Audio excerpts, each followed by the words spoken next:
Hi everybody, today I'm making an Ombré Love die cut that's kind of stacked. I love that look that everybody's been doing, so I wanted to try it. And the first thing I'm going to do is take the Savvy Stamps die and die cut it from some Marshmallow Basil Basics cardstock. I love this heavyweight cardstock for my die cuts.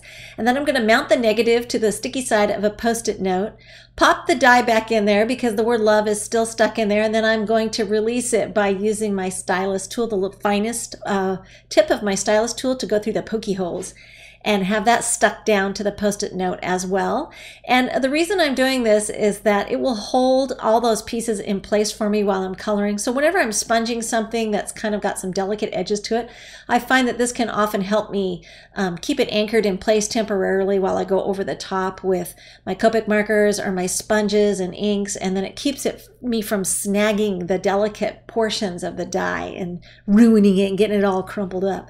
So I'm just going to lay down different colors of Copic markers. I'm just kind of going in pink and reddish tones. I think I started with pale chiffon, blush, sardonyx, and then finally salmon red. And then once I've got my colors down, it didn't look very pretty until I started to blend everything together. So I put my base colors down first, and then I went back over it and just started making the edges blend together there with the next previous lighter color. So I worked in reverse order there. So now the next thing to do is I've already die cut the word love 4 times in black cardstock, and I'm just going to layer these all together right on top of each other, just stack them up. So I like to use my glue pen for this because it's really quick and easy, and I get good coverage all over the surface there. And then I can take the next die cut and layer it right on top. I like to use my tweezers because sometimes I can pinch the layers together and it kind of helps align them, which my clumsy fingers are too fat for me to see. So I like using my tweezers for that. So I'm just going to layer all 4 die cuts, and once I'm done, I can layer the ombre part last. So we're going to go ahead and get that layered on there. And here, this is what I was talking about when I said I use the tweezers to kind of pinch things together to make sure they're lined up nice and flush. And then I'm going to take one of my favorite background stamps. This is the envelope background stamp, or the envelope pattern by Hero Arts. I'm just going to ink that up with some black ink and go ahead and lay a piece of white cardstock down onto that and just burnish it. I like to work from this direction with my big background stamps and then use my tweezers to peel it off. And this way my hands stay nice and clean as I'm working. And then once that is dry, I can go ahead and cut it down. I was going to originally go with a large full-size piece, and then I decided I want to trim it down. So it makes great pattern paper. And I'm going to go ahead and border this with a strip of black cardstock.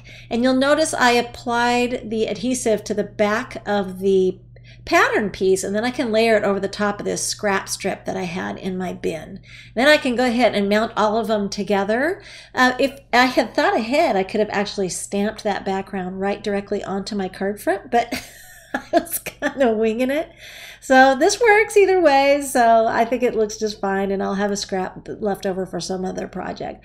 So now I'm going to line this up and make a little pencil mark. This is going to let me know where I need to align the next stamp. And this is from a set called What's Up by Hero Arts. And I wanted to use the one that says Sending Love, but I just want the word sending. So I'm going to mask off the love portion of this stamp with a Post-it note, ink it up with some VersaFine, and then I'll go ahead and use my Stamp-A-Majig to go ahead and flush it into the corner there and get it on the imaging plate. Now I'm ready to stamp it for real onto my card, so I'm going to remask that love portion again and go ahead and, oops, got something on my hands. Got to keep those fingers clean so I don't smudge my card. And then remember to move that Post-it note and take it off, otherwise you will end up with just a big blob on your card. Ask me how I know. So now I'm going to use my imaging plate, get that word sending lined right back up again, bring my tool back into the corner there, flush my stamp, and go right straight down. And that word sending is going to be exactly where I needed it. Now it's time to go ahead and mount my die cut piece to the front. I'm just going to put some of this Glue Glider Pro all over the back of it really quick. Very sticky. I'm getting all sticky here. And go ahead and get that mounted onto the edge there. So it's right under the word sending. So it fits all nicely together. And it would have been impossible to stamp the word sending perfectly into place if I'd mounted the die cut.